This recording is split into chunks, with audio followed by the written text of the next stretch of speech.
बच्चों, molecular basis of inheritance में हम पढ़ेंगे चारगाफ का रूल। चारगाफ का रूल क्या कहता है? चारगाफ्स रूल या रूल्स कह सकते हो, एक से ज्यादा रूल्स। देखिए, चारगाफ के कोई रूल्स नहीं थे बल्कि ऑब्जर्वेशंस थे और उनका रिजल्ट था। ठीक है। और ये वाटसन क्रिक ने जब आगे हेलिकल स्ट्रक्चर बताया, डबल हेलिकल स्ट्रक्चर, तो उसमें बड़ा यूज में आया। तो ये रूल्स दिया था एरविन चारगाफ ने, और इन्होंने कई सारी स्पीसीज को ऑब्जर्व करने के बाद एक जनरलाइजेशन दिया। क्या जनरलाइजेशन दिया? For a species with double stranded DNA, या ये कह सकते हो directly for double stranded DNA, for a double stranded DNA. Amount of purine is equal to amount of pyrimidine. ये बोला इन्होंने कि अमाउंट ऑफ प्यूरिन, इसको पीयू से डिनोट कर सकते हो, is equal to amount of pyrimidine, किसी भी डबल स्ट्रैंडेड डीएनए के लिए पी वाई से इसको डिनोट कर सकते हैं। तो प्यूरिन क्या होता है? अगर डीएनए की बात करें तो एडेनिन और ग्वानिन प्यूरिन होगा, और पायरिमिडिन क्या होगा? साइटोसिन और थाइमिन होगा। यानी कि इसका जो रेशियो होगा adenine plus guanine upon cytosine plus thymine is equal to 1। ठीक है, एक तो ये निकल के आएगा। ठीक है, ये बेस रेशियो नहीं है, ध्यान रखिएगा, बेस रेशियो भी अभी बता रहे हैं आपको हम। इसके अलावा अब इससे आप एक चीज ये कर सकते हो, ए हमेशा टी से पेयर करता है और जी हमेशा सी से पेयर करता है, तो आल्सो क्या होगा? Amount of adenine is equal to amount of thymine and amount of guanine is equal to amount of cytosine. एक तो ये जनरलाइजेशन था कि amount of purine is equal to pyrimidine. ठीक, फिर इन दोनों का रेशियो 1, और जितना एडेनिन उतना थाइमिन। अमाउंट की जगह नंबर भी कह सकते हो आप। ठीक है, number of adenine is equal to number of thymine, number of guanine is equal to number of cytosine. इसके अलावा एक कॉन्सेप्ट और बनता है इसमें, इसको कहते हैं बेस रेशियो। बुक में आपके दिया है कि बेस रेशियो क्या है, और बेस रेशियो हर स्पीसीज के लिए कांस्टेंट होता है। तो आप जानते हो कि ए टी से पेयर करता है, जी सी से पेयर करता है। ठीक, तो बेस रेशियो इससे आया, जो पेयरिंग वाले न्यूक्लियोटाइड हैं, पेयरिंग वाले जो बेसेस हैं, उनके बेसिस पे आया बेस रेशियो। देखते हैं बेस रेशियो क्या है। बेस रेशियो क्या है? Base ratio is equal to होगा बेटा amount of adenine plus thymine upon guanine plus cytosine, A plus T upon G plus C. यहां पे प्यूरिन पिरामिडिन वाला कॉन्सेप्ट नहीं लगाओगे, ये ए और टी पेयर करते हैं ये, और जी और सी पेयर करते हैं, इनका रेशियो है A plus T to the G plus C. ये होगा बेस रेशियो, एंड ये कांस्टेंट होगा किसी भी स्पीसीज के लिए, कांस्टेंट फॉर एनी स्पीसीज। इसका जिक्र एनसीईआरटी में है, लेकिन बहुत एक लाइन में दे दिया गया है, मतलब जानना जरूरी है। किसी भी स्पीसीज के लिए ये रेशियो कांस्टेंट है। अब इसके बेसिस पे, बेस रेशियो के बेसिस पे डीएनए दो टाइप के होते हैं। ऐसा डीएनए जिसमें ए प्लस टी ज्यादा है, उसको एटी टाइप का डीएनए कहेंगे, और ऐसा डीएनए जिसमें जी प्लस सी ज्यादा है, उसको जीसी टाइप का डीएनए कहेंगे। ज्यादा है का मतलब क्या? अमाउंट ज्यादा है, ऐसा नहीं कि सिर्फ जी और सी से बना है, और ऐसा नहीं कि सिर्फ ए और टी से बना है। तो बेस रेशियो के on the basis of base ratio DNA is of two type. Base ratio ये कह सकते हो कि on the basis of base ratio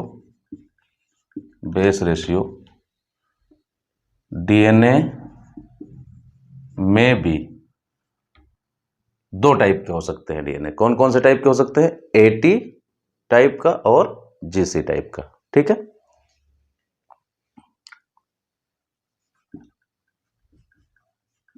eighty type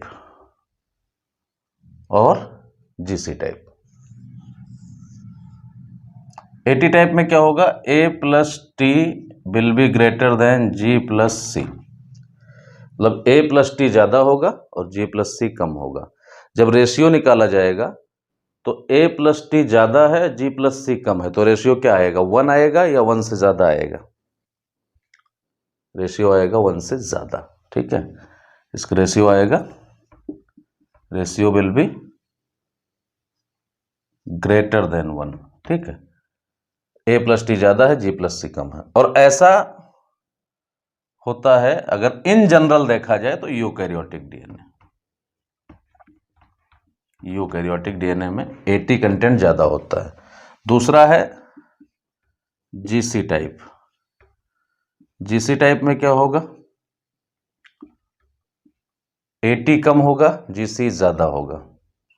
A plus T is less than G plus C, तो base ज़्यादा होगा, G plus सी ज़्यादा होगा, A प्लस टी कम होगा, तो रेशियो क्या होगा,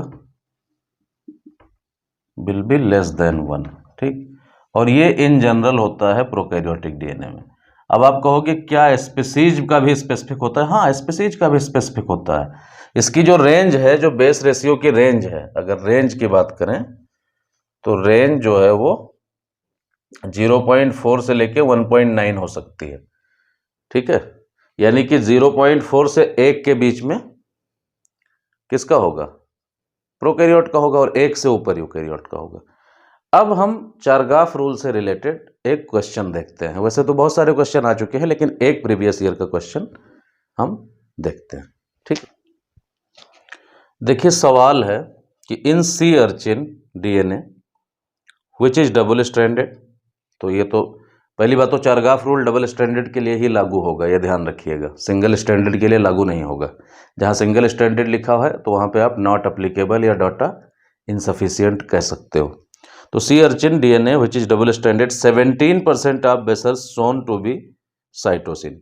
तो सवाल में दिया है कि साइटोसिन है 17%। ठीक है, very good. The percentage of other 3 bases expected to be in this DNA. अब 3 बाकी जो बचे हैं, यानी ग्वानिन और एडेनिन और थायमिन का निकालना है। तो आपने अभी चारगाफ रूल में पढ़ा है कि एडेनिन का नंबर थायमिन के बराबर होगा और ग्वानिन का नंबर साइटोसिन के बराबर होगा। तो एडेनिन और थायमिन तो हमें पता नहीं है।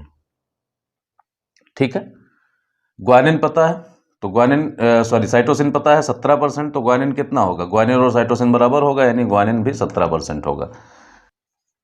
G plus C is equal to क्या, 17 प्लस 17, यानी टोटल 34%। अब बचा क्या, अब बचा बाकी का 66%। ठीक है, अब आप ये भी जानते हो कि A और T बराबर है, तो A is equal to T।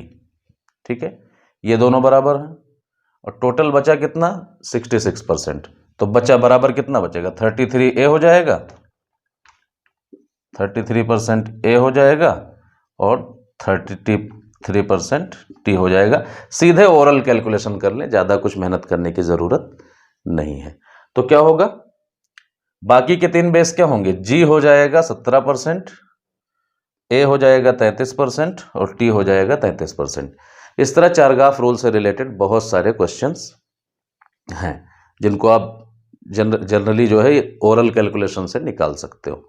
तो कभी कभी क्वेश्चन आ जाता है, ये प्रीवियस ईयर का ही क्वेश्चन है, ईयर तो इसमें मेंशन नहीं है, लेकिन ये प्रीवियस ईयर का ही क्वेश्चन है। ठीक है, तो ये चारगाफ रूल के बारे में था। Thank you.